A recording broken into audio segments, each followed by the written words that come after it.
ধর্ম নিয়ে কোনো বন্ধুত্ব নেই। যে ইসলামের বিরুদ্ধে কথা বলবে তার কোনো ছাড় নেই।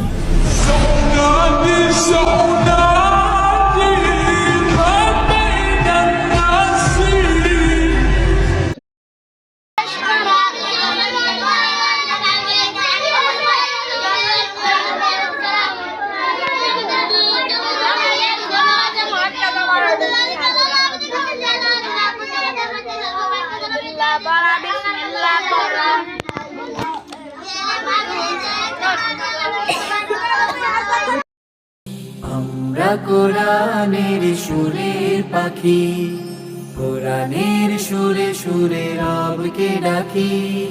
আল্লাহর কথা মালা পড়ে পড়ে রবের প্রেমে মোরা ডুবে থাকি। আমরা কোরআনের সুরের পাখি।